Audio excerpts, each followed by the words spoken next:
नमस्कार महोदय, लेटेस्ट और चौंका देने वाले रिपोर्टें आप लोगों के समक्ष लेकर आया हूं। आप लोगों से रिक्वेस्ट है कि इस वीडियो को सुनेगा क्योंकि ये वीडियो आपको चौंका देने वाला। जी हां, आपको पता ही होगा कि हमास और इजराइल में युद्ध चल रहा है और ये युद्ध का बहुत बड़े बड़े अंजाम आपको और हमको देखने को मिल रहा है। एक रिपोर्ट के मुताबिक आपको बताते चलूं कि जहां पर हमास के सपोर्ट कर रहे हैं अरब कंट्री, वहीं पर इसराइल का सपोर्ट कर रहे हैं हिंदुस्तान। जी हाँ, हम आपको क्लियर कर चलेंगे कि संबंध जो है अरब और हिंदुस्तान में काफी गहरी और बहुत अच्छी है, बट ऐसे में कहीं ना कहीं से खटास आने की आहट हमें सुनाई दे रही है। ये पहले आप जान लीजिए कि हमास पैदा कैसे हुआ। जी आपको क्लियर कर चलूं कि इसराइल और फिलिस्तीन के बीच बैरियर का काम करने वाला संगठन हमास आज दुनिया भर में मशहूर है। गैर इस्लामिक मुल्क इसे आतंकी, विद्रोही या चरमपंथी संगठन मानते हैं, लेकिन इसकी शुरुआत अपने देश की रक्षा, कस्बों की सुरक्षा और आक्रमणकारी इजराइल को उखाड़ फेंकने के लिए किया गया था। इस संगठन ने शुरुआत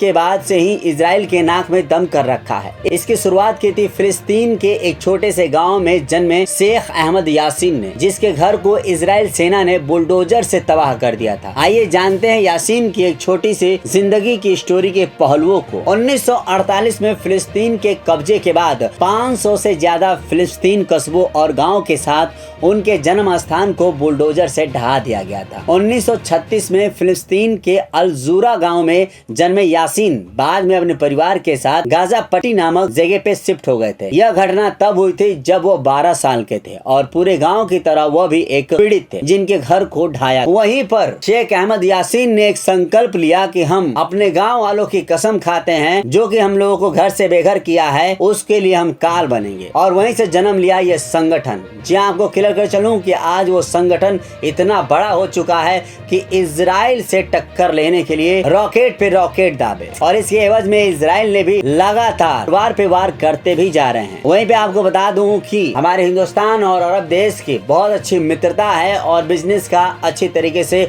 आदान प्रदान है। वैसे में हमारे पीएम नरेंद्र मोदी इजराइल के साथ है और उन्होंने सांत्वना व्यक्त किया है और जो हमास ने किया है वो गलत किया है और मैं हमेशा ही इजराइल के साथ हूँ। ऐसे में कहीं ना कहीं से हिंदुस्तान और अरब देश के मनमुटाव और खटास पैदा होने की शंका जताई जा रही है। आपको ये बताते चलूं कि भारतीय में रहने वाले 40,000 से भारतीय लोग इजराइल के अलग अलग इलाकों पे काम करते हैं और इस जंग से वो भी प्रभावित है। और आपको ये भी बता देना चाहता हूँ कि हमारे भारत को इजराइल को सपोर्ट देने का एक और भी मकसद है और वो मकसद ये है कि कहीं ना कहीं से ऐसे आतंकियों से जूझ रहा था हिंदुस्तान और बड़ी मुश्किल से उनसे आजादी पाया और आज इजराइल भी उनके चपेटे में आ गया है। ये सब ठेसे पहुंची है हिंदुस्तान को इस वजह से कहीं ना कहीं से आतंकियों के विरोध में उन्होंने सपोर्ट किया इजराइल का। तो यहाँ पर हम आपको बहुत सारी डिटेलें नहीं क्लियर कर सकते, बट इतने में आपको समझ जाना चाहिए कि क्या कुछ चल रहा है और क्या कुछ हो रहा है। आगे ऐसे ही चौंका देने वाली रिपोर्ट के लिए आप हमसे जुड़ सकते हैं हमारे फेसबुक पेज पर, इंस्टाग्राम पर और हमारे यूट्यूब चैनल। हमारी रिपोर्ट से बहुत अच्छी जानकारी मिली हो तो लाइक कर सकते हैं, शेयर कर सकते हैं। Thank you.